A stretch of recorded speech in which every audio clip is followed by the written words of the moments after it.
When we interview scientists for our videos, we always ask them, what's the best part about your job? Well, what I love about my job is that once in a while, I'm offered these really unique opportunities. A few years ago, I got to tag along with a group of geologists who were conducting fieldwork in northern Labrador. It was really exciting to see these geologists do their thing, like what rocks or minerals to look for, which ones to sample, and like all that fun stuff. But there was something about this trip that caught me completely off guard, and it's the real reason I wanted to make this video.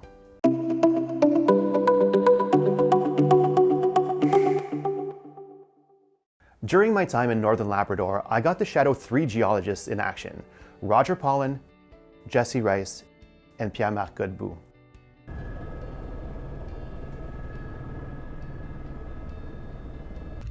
Yeah, this is my office today. It's pretty good. Pretty good.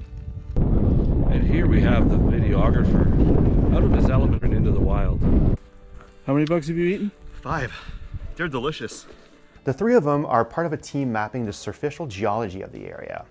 For those of us who aren't geologists, surficial geology is basically the stuff on the ground. The loose materials like dirt, sand, gravel, and clay that sit on top of the solid bedrock on former glaciated terrains, of which impacted more than 95% of Canada. You see, starting about 75,000 years ago until about 8,000 years ago, most of mainland Canada was covered by this giant glacier called a Laurentide ice sheet. The sheer thickness and magnitude of that glacier, larger than any modern-day continental ice sheet, flowed from ice domes in interior Canada out towards the glacial margins. This process eroded and sculpted the landscape, depositing rocks, dirt, and minerals across huge areas, and basically created the surface morphology that we see today. You can still see evidence of that today if you know where to look. This outcrop is a really good example of one that's been glacially polished and eroded. And it's as smooth as if somebody's taken a giant belt sander to it, and that's almost essentially what this is. And a belt sander, the sandpaper always moves in a single direction. The same as this, the ice flow is moving in a single direction, and these grooves are what we use to measure which direction the glacier was flowing when it eroded this outcrop. These geologists were studying the area to better understand the impact of those flowing glaciers. They traveled to different locations around Hopedale, Labrador to collect samples that will help them map the surficial geology of the area. We found a site with some glacial sediments, so we're going to collect some samples to get a regional geochemistry and heavy mineral background data on this. And you can see the glacial sediments right at the surface here, so that's what we're looking for.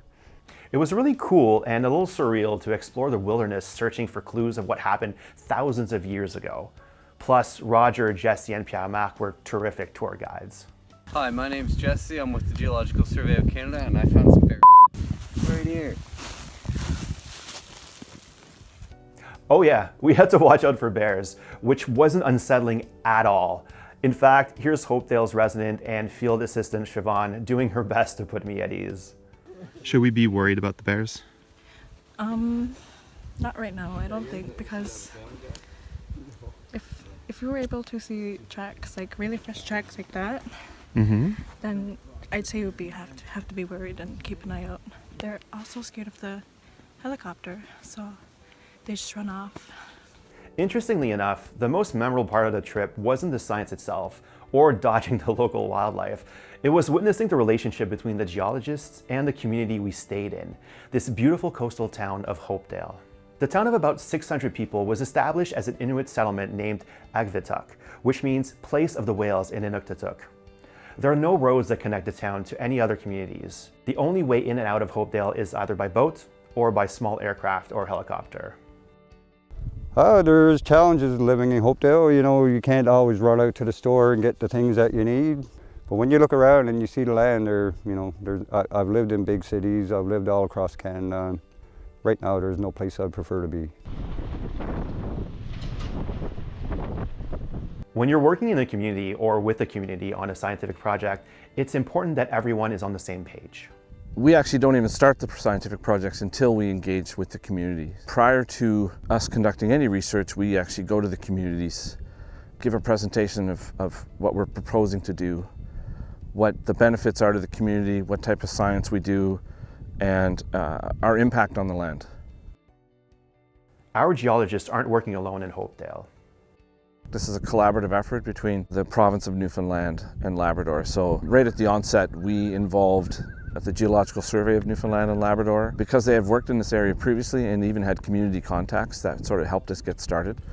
And some of their geologists have made considerable efforts to already engage with the community and show that the work that we are doing is having a positive impact. Geologists from the government of Newfoundland and Labrador have actually been working with the community for several years. They've gotten to know the people of Hopedale quite well. Hopedale is a wonderful community. It's a smaller town where a lot of the people fish and hunt and go out on the land. The rock here is spectacular. Some of the rock is up to 3.2 billion years old.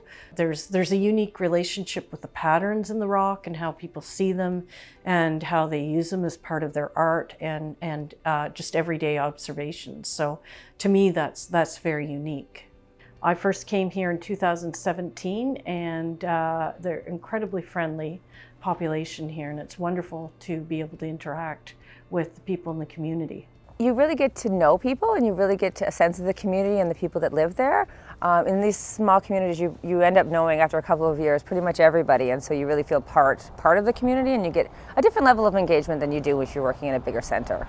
We actually were engaged ourselves by the locals who came up and asked us about a lot of the rocks that they were seeing. One of the local carvers and prospectors came up to us and asked us about a rock. Maybe 7 years ago, 8 years ago, I had my wife's uncle come to me, and it looked awful lot like a sample from Voisey's Bay.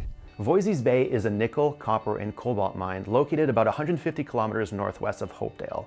A large nickel deposit was discovered there in the mid-1990s, and it was considered at the time to be one of the most substantial mineral discoveries in Canada in years. David Corrigan and Heather Campbell were in the town at the time, and I reached out to David because I talked to him at times before, and when I showed him the sample there, he got me to give it to Heather, and that's where our work began.